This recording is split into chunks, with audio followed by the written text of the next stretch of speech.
Olá, tudo bem?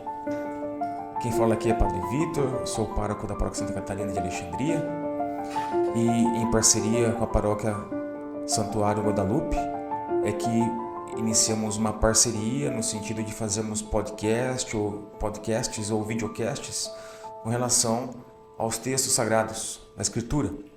Então, uma alegria estarmos em parceria com o Padre Tarcísio e o Padre André nesse trabalho de divulgação da Sagrada Escritura.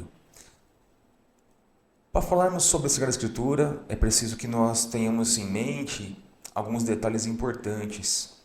Por exemplo, a Escritura Sagrada ela está situada num tempo, num espaço, num momento peculiares. São textos escritos situados numa época, por isso, eles necessitam ser considerados dentro desta época específica, das relações específicas desta época, da economia, da política, das relações sociais do seu tempo. Por isso, são textos frutos desta situação, textos frutos desta peculiar situação contextual. Por isso que quando a gente trata da Sagrada Escritura, é preciso ter em mente e ter esse cuidado de considerar os textos situados nessa época.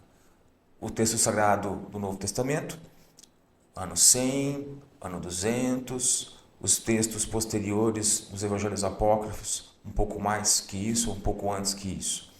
Textos sagrados do Antigo Testamento estão situados aí a partir do ano 1000 a.C., chegando até mais perto, mais próximo do evento Jesus Cristo, ano 100 a.C.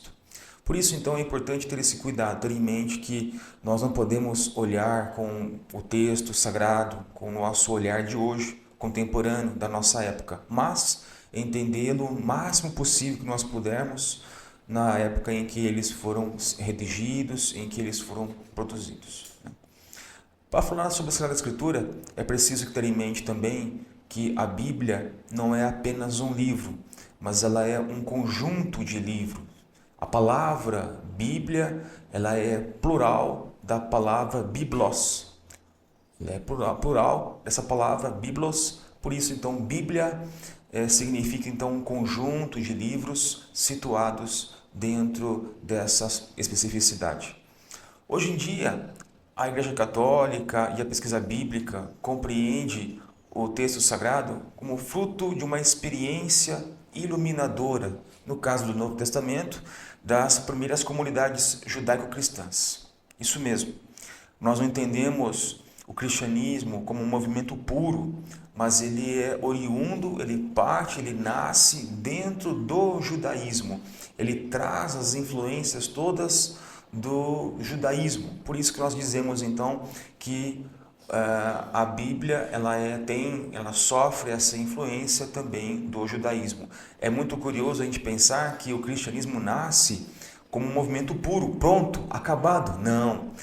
O judaísmo é então a nossa matriz, né, de onde nasce então o cristianismo. Por isso que nós entendemos então o movimento de Jesus como um movimento judaico-cristão. E com o tempo vai ganhando força, coragem e se solidificando então como um movimento cristão, propriamente dito. Os primeiros escritos do Novo Testamento foram então redigidos aproximadamente no ano 50 a 55 depois de Cristo, né? Apesar das cartas paulinas estarem nas nossas Bíblias, colocadas depois dos evangelhos, elas são então textos que antecedem os evangelhos. Elas estão primeiro situadas no tempo que os evangelhos, né? Depois então temos os evangelhos que nós temos acesso. Evangelho de Marcos, Mateus, Lucas, esses três chamados de evangelhos canônicos, né? Também o Evangelho de São João, Evangelho canônico, né? Os três, Marcos, Mateus e Lucas, nós denominamos eles como os evangelhos sinóticos, porque eles partem sempre do mesmo olhar, têm a mesma fonte de redação, Marcos, Mateus e Lucas. Os três são chamados de evangelhos sinóticos. E além disso, o Evangelho de São João que também é considerado o evangelho canônico, né? Ele tem uma outra conotação, tem uma outra categoria, uma outra categorização, porque ele vai ter uma outra proposta redacional, né? Por isso, então, que os evangelhos são para nós, então, a primeira fonte, né, de acesso da revelação. Nesse primeiro podcast, então, falamos um pouquinho, então, da necessidade de nós situarmos o texto bíblico dentro de uma cultura, dentro de uma época, textos que são produtos, então, situados de uma específica cultura, né? E também como nós situamos os textos bíblicos dentro da sua historicidade, dentro da sua olhar de uma época. Eu fico por aqui, até um próximo olhar para nós, nesse podcast em Santuário em Guadalupe e também na Paróquia Santa Catarina. Um grande abraço e até a próxima.